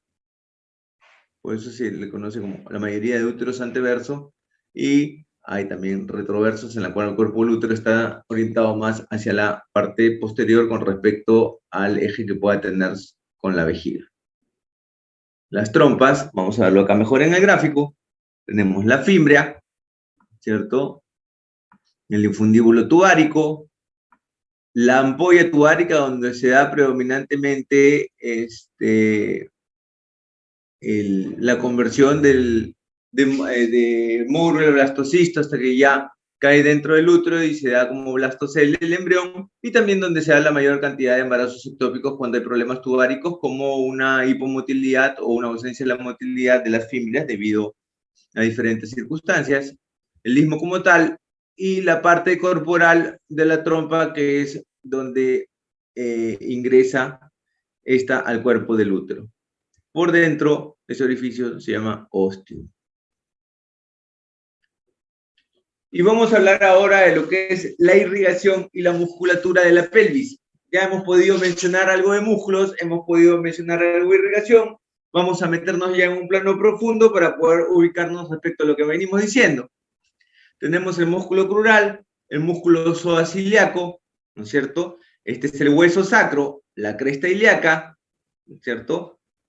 Hacia adentro del agujero obturador, que es el que vemos acá, esto pintado con color verde viene a ser el obturador interno, y hacia afuera del agujero obturador, esto pintado con color marrón, el obturador externo.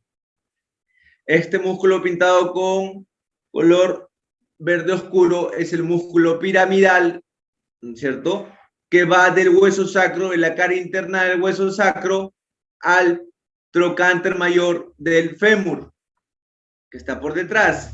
Fémur, sigan esta línea por acá, por acá, por acá, por acá, por acá, y llegamos al trocante mayor. Tenemos el sacro ciático menor, que va del hueso sacro a la espina ciática. Tenemos el sacro ciático mayor, que va a toda la parte lateral del sacro hasta el isquion.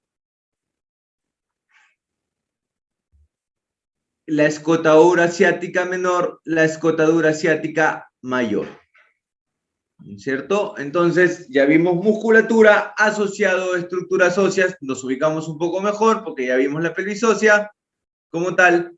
Entonces nos metemos un poquito en lo que es irrigación. Si tengamos, por ejemplo, voy a ir soltando pequeños ejemplos, que eso lo van a ir tratando en temas posteriores, pero para que de todas maneras tengan una idea de por qué la importancia de la anatomía y no se haga esta tan aburrida, porque siempre ha habido un paradigma de anatomía relacionado a irrigación, a inervación, y muchas veces creemos que es cuestión de paporretear o grabarnos los nombres. No debería ser así. Hay que tener una idea de que en anatomía generalmente los nombres de los vasos y las arterias está configurado o van en base a de dónde parte el vaso y a dónde llega. Entonces, para que se haga esto más divertido y a la vez más ameno, nosotros cuando tenemos una paciente, de repente en el ser un Dios no quiera, que hace una hemorragia posparto, se encuentra una hipovolemia, no podemos controlar la hemorragia por parto y tenemos que referirlas, nosotros nos acordamos de nuestra clase de anatomía, nos acordamos con nivel del borde inferior de la cuarta vértebra lumbar, tenemos la aorta donde esta se bifurca en ilíaca primitiva derecha, ilíaca primitiva izquierda. Y a este nivel del borde inferior de la cuarta vértebra lumbar es donde nosotros debemos hacer la compresión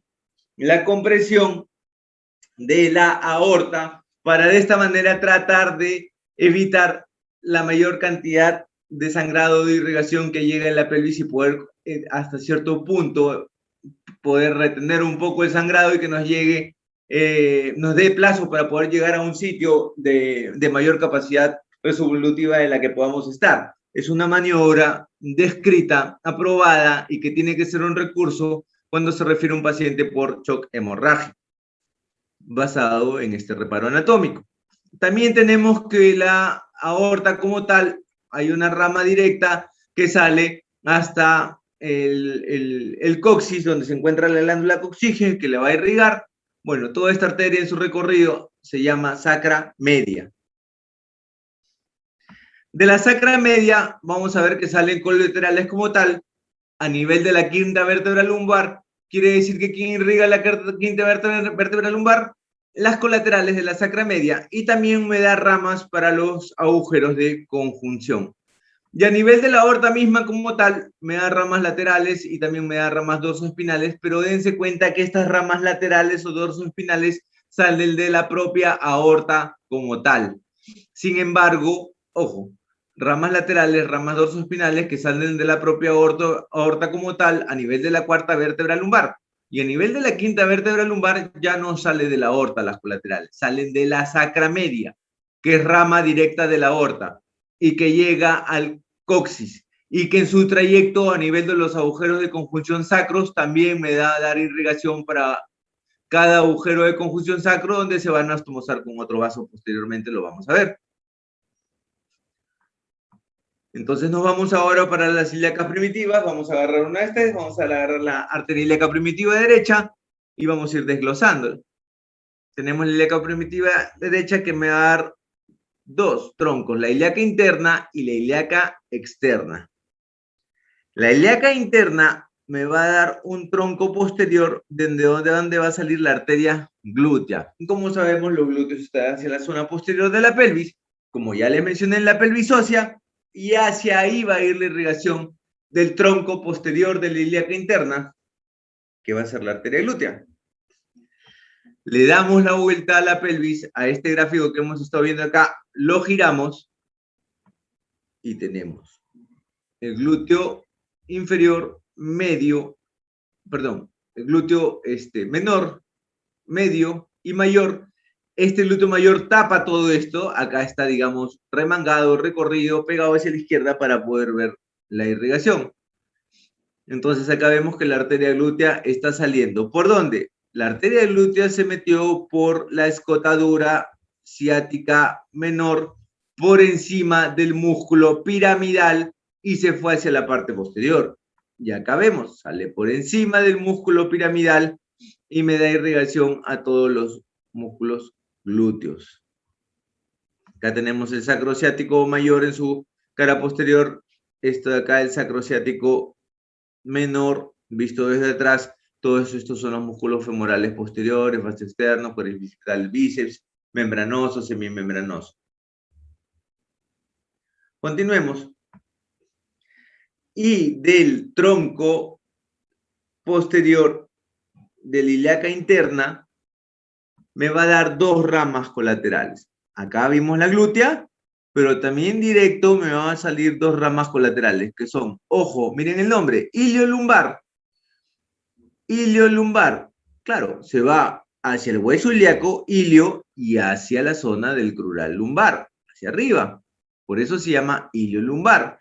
Es una colateral de la ilíaca interna. ¿Y el otro colateral cuál sería? La sacrolateral. Su nombre, sacro, se va al hueso sacro, y hacia la parte lateral, sacrolateral. Y en cada agujero de conjunción del hueso sacro se van a anastomosar con las colaterales de la sacra media. Entonces, un resumen hasta ahora. Colaterales de la ilíaca interna, iliolumbar y sacrolateral. Por el nombre lo sacamos. Iliolumbar, la que va para arriba, hacia la zona lumbar y hueso ilíaco, y sacrolateral se va hacia la parte interna, hacia el hueso sacro, hacia los agujeros de conjunción. Perfecto. ¿Qué otra rama tienes de la ilíaca interna? La del tronco posterior, la arteria glútea, que me va a irrigar la parte posterior de la pelvis. Listo. Entonces ya tenemos resumido lo que es la ilíaca interna, su tronco posterior formado por la glútea y sus colaterales que salen de la propia ilíaca interna. Y acá tenemos el tronco anterior de la ilíaca interna. Ya hablamos del tronco posterior, ahora vamos a hablar del tronco anterior de la ilíaca interna. Y vemos que es este acá. Si esta era la glútea, este es el tronco anterior, y el tronco anterior me va a dar dos arterias. La arteria isquiática y la arteria pudenda interna. ¿No es cierto? Importante saber. ¿Por qué? La isquiática, al igual que la glútea, cuando decimos, me duele la ciática, hablamos del nervio, o acá estamos en vasos, pero como para tener una idea, nos agarramos en la parte posterior del glúteo y hacemos el recorrido por la parte posterior de la pierna. Perfecto. La arteria isquiática, como tal, no nervio, arteria isquiática, también va a ser lo mismo, se va a ir hacia la parte posterior de la pelvis, pero ojo, ya no va a salir por encima del músculo piramidal como la glútea, sino por debajo del músculo piramidal. Y se va hacia la parte posterior. Entonces vemos acá que acá por debajo del músculo piramidal aparece la arteria isquiática, que más abajo ya se van a tomar con los femorales posteriores. Y esta arteria isquiática sale hacia la parte posterior, va hacia la pierna, y ¿quién lo acompaña? El nervio isquiático o el nervio ciático. Generalmente las arterias están acompañadas de su nervio, con el mismo nombre por lo general. Entonces, en este cuadro, y basándonos en un resumen, podemos decir que las dos arterias que se van hacia la parte posterior de la pelvis son la glútea y la isquiática. La glútea, rama del tronco posterior de la ilíaca interna, y la isquiática, rama del tronco anterior de la ilíaca interna. ¿Listo? Pues hasta ahí estamos bien. Y la otra rama del tronco anterior, ¿no es cierto?, de la ilíaca interna es la arteria pudenda interna. Que la arteria pudenda, por decirlo, hace el engaño, el amague, de que se va a ir para atrás junto con la arteria isquiática, pero no. Va por detrás del sacro ciático menor y se regresa bordeando todo lo que es el isquion, la tuberosidad isquiopúbica, ¿no es cierto? Como le mencioné en la pelvis ósea, y se va al periné. Y se va al periné.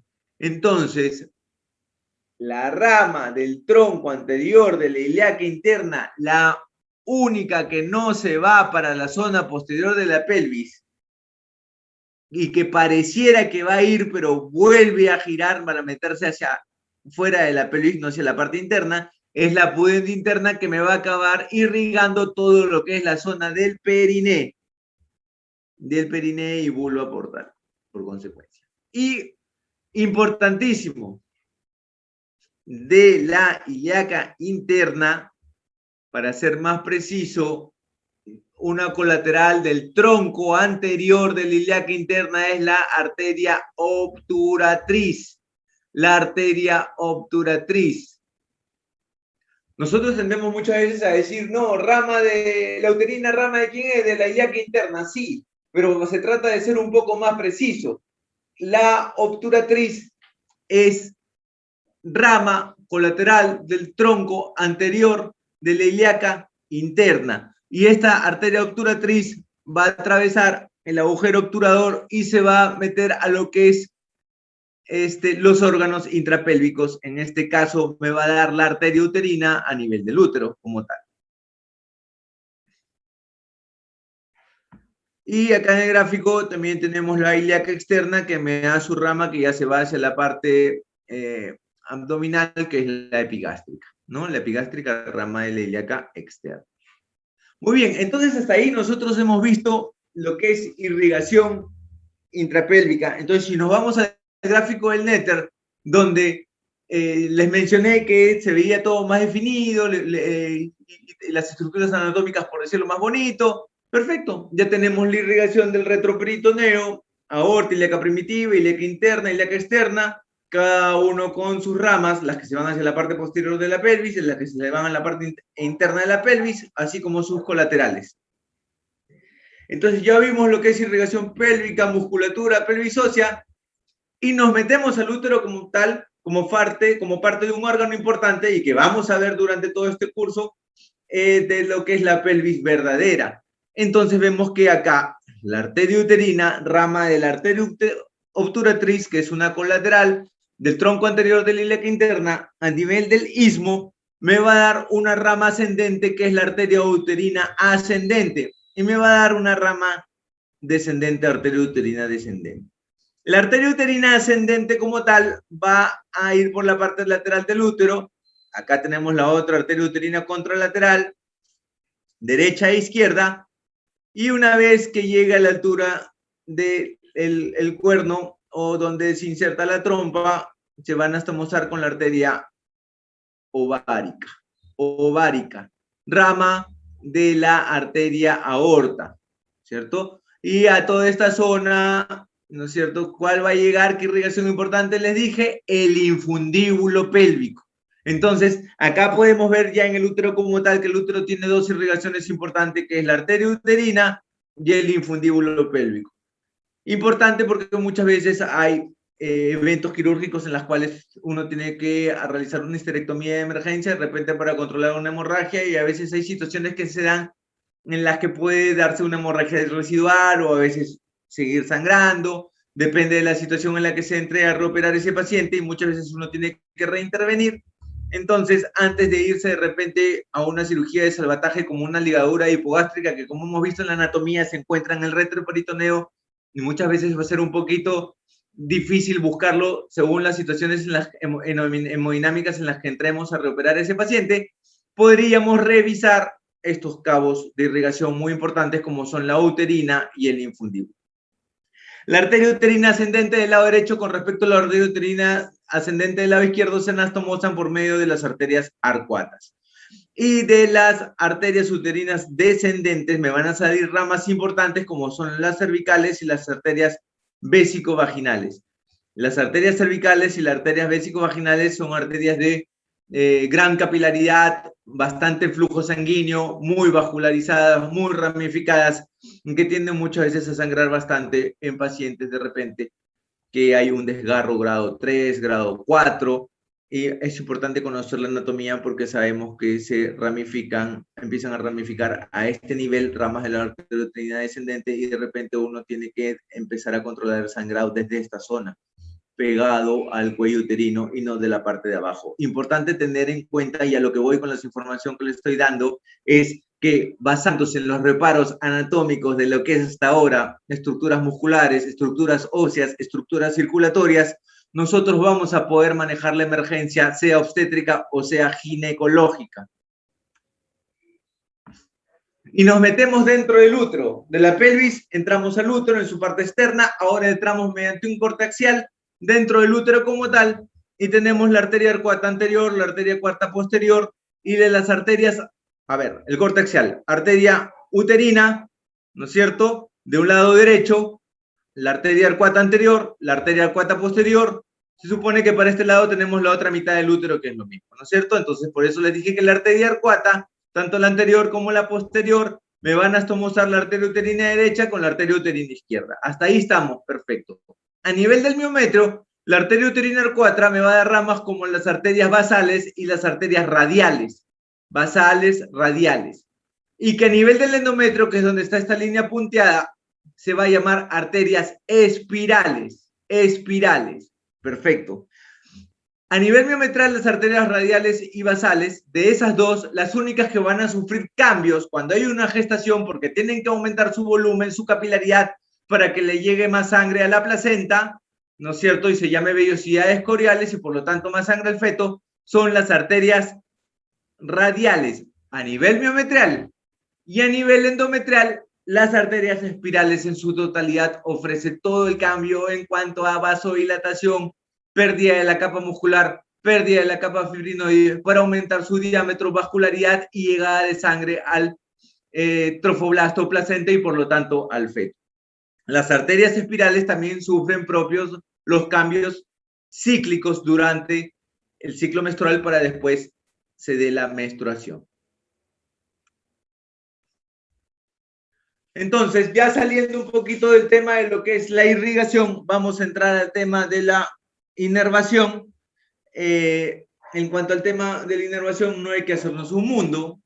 En lo que es de la pelvis hablamos principalmente de todo lo que es plexos, que lo voy a mencionar ahorita, pero como les dije y les vuelvo a repetir, generalmente en anatomía los vasos, tanto de irrigación como en este caso los nervios, inervación, llevan los nombres similares a lo circulatorio y también los nombres de las estructuras que irrigan en el caso de los vasos o que inervan en base a los nervios, desde su origen hasta su fin. Entonces, hablando nosotros de lo que es la inervación de los órganos pélvicos, sabemos que esta parte principalmente desde la 11 vértebra dorsal hasta la quinta sacra, con una contribución muy importante del sistema neurovegetativo que va a estar formado por los plexos presacros, ováricos y el plexo de Frankenhauser. El plexo de Frankenhauser es el plexo que les dije cuando les mencioné en el gráfico de Netter los ligamentos úterosacros. Por debajo de esos ligamentos úterosacros pasa el plexo de Frankenhauser. Dentro de lo que es ginecología, en algún momento seguro van a tratar a aquellas mujeres que van con dolor pélvico crónico, tal vez con endometriosis, tal vez con síndrome herencial, mujeres que después que has tratado el dolor de diferentes maneras, relacionándolo probablemente a causas infecciosas, relacionándolo probablemente a causas anatómicas, por un número importante de cirugías que ha generado síndrome herencial o por endometriosis como tal, uno busca una alternativa que ofrecerle al paciente con el fin de disminuir el dolor pélvico crónico.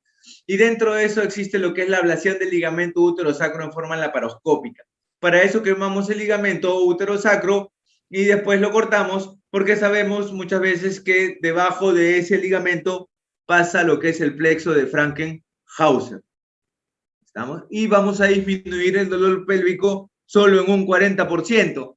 Y podemos decir, sí, doctor, pero solo lo disminuyes en un 40%. Sí, pero estás hablando de un paciente que su dolor no cedía con ningún tipo de tratamiento, ni de causa infecciosa, ni con antiinflamatorios, ni analgésicos, y le estás ofreciendo disminuirle el dolor pélvico en un promedio de 40-50% haciendo esta ablación del ligamento uterosacro, porque vas a quemar y cauterizar el plexo de Frankenhauser y le vas a disminuir en un porcentaje relativamente importante el dolor. Es una alternativa. ¿Basado en qué? En que conozcas los reparos anatómicos, las estructuras y la inervación correspondiente. Continuando con inervación, vamos a hablar del nervio pudendo. Nace del plexo sacro S2, S4, recorre las paredes laterales de la pelvis de cada lado adosado al piramidal. Cuando llega a la espina ciática, sale de la pelvis por el agujero ciático mayor, da un giro, entra de nuevo a la pelvis por el agujero ciático menor hasta la tuberosidad isquiática. Les he querido leer esto porque si lo leemos, de repente hasta nos perdemos. Pero si nos centramos en el gráfico que les mostré al momento de hablarles de la arteria pudenda, ¿no es cierto?, rama del tronco anterior de la ilíaca interna, y el recorrido que hizo, que era la que se iba para atrás por el sacrociático menor y luego giraba hacia adelante para recorrer todo el isquio en tuberosidad isquiática e irse hacia el periné. Pues miremos acá en el gráfico, hace lo mismo, sale del S2 y S4 de los agujeros de conjunción. Acuérdense que acá también habían vasos, bueno, salen los nervios de acá, ¿no es cierto?, de este plexo, y hace el mismo recorrido el nervio pudendo que la arteria pudenda. Se va hacia atrás del sacrociático menor y se vuelve a meter por acá por el isquio. Va por la tuberosidad isquiopúbica y se dirige hacia el periné y lo inerva en su totalidad.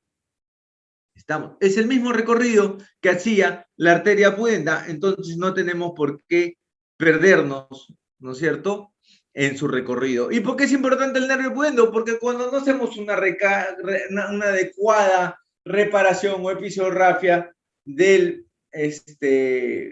periné, o generamos un periné corto, o nos hace un hematoma vulvar y no lo manejamos adecuadamente, o la episodiografia se nos abrió posteriormente y la cerramos por segunda instancia solo con cremas tópicas, antiinflamatorios y antibióticos, pues vamos a generar un dolor crónico en esa zona debido a una afección del nervio pudendo por no una adecuada reparación del periné, provocando en la mujer muchas veces dispareunia o dolores perineales crónicos.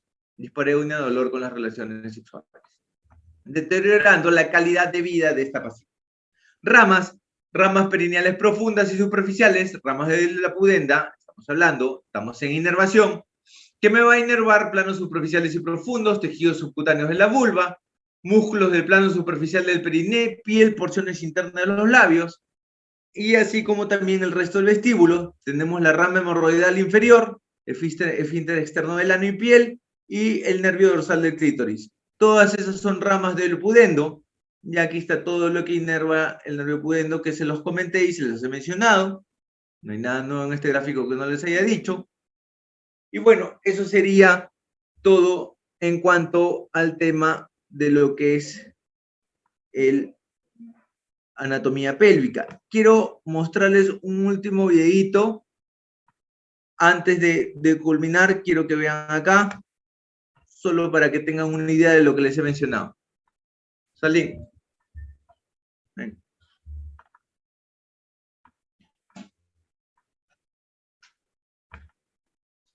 Quiero compartir un video que ya lo había dejado. ¿Pero en dónde está? En el Zoom. No sale compartir. Pero cierra eso. Porque ahorita Ya. están compartiendo eso. Ahora abre tu Zoom. Este de acá. ¿Acepto? Acá pues. ¿Me están compartiendo la pantalla? Sí, doctor. Sí, doctor, sí se ve.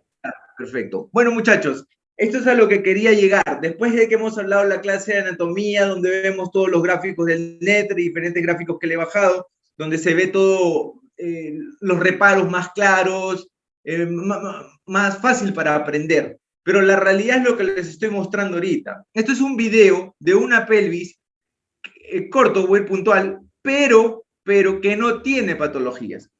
Y es lo más cercano a lo que tenemos desde el punto de vista real con lo que les acabo de dictar. Acá podemos ver el útero. Este sería el útero ovárico, ¿no es cierto? Del útero al ovario, útero ovárico. La trompa, por delante de esto, en forma lateral y hacia abajo, el redondo. Y esto tenemos los úteros sacros, el istmo y el cuello, que ya se mete hacia la zona de la vagina. Veamos.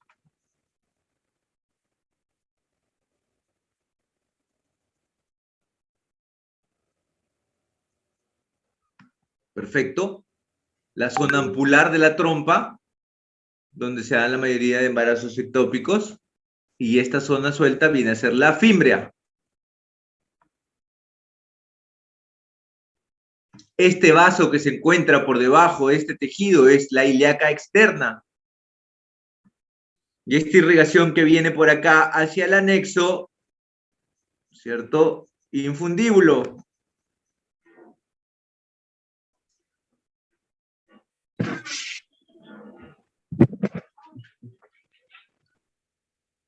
Bien.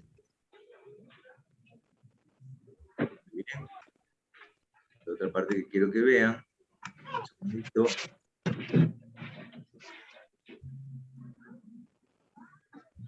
Ahí ven. La fímbrea más claro, así es la fímbrea. ¿Cierto?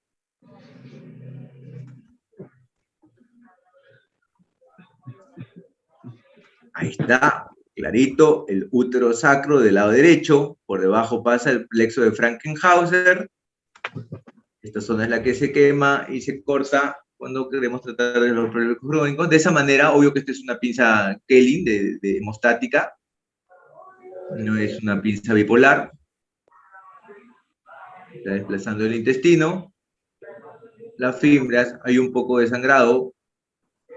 No se ven focos endometriósicos, probablemente sea que la mujer acaba de menstruar y ha tenido un poco de regurgitación por las trompas.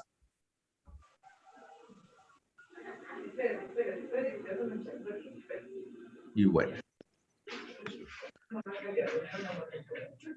Intestino, y así es como se ve la pelvis dentro de lo real. Hígado, ¿no es cierto? Acá vemos una adherencia,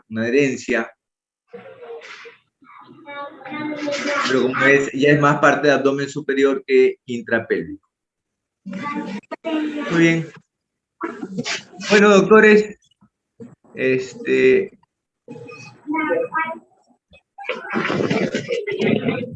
Eso ha sido básicamente Cualquier huevada.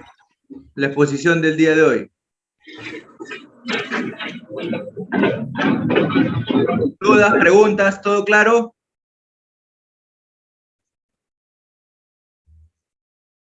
¿Todo está claro, doctores?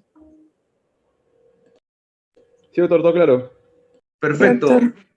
Listo, muchachos, cuídense. Gracias, doctor. Gracias, doctor. Gracias, doctor. Gracias, doctor. Hasta luego. Gracias, doctor. Gracias, doctor. Gracias, doctor. Gracias, doctor.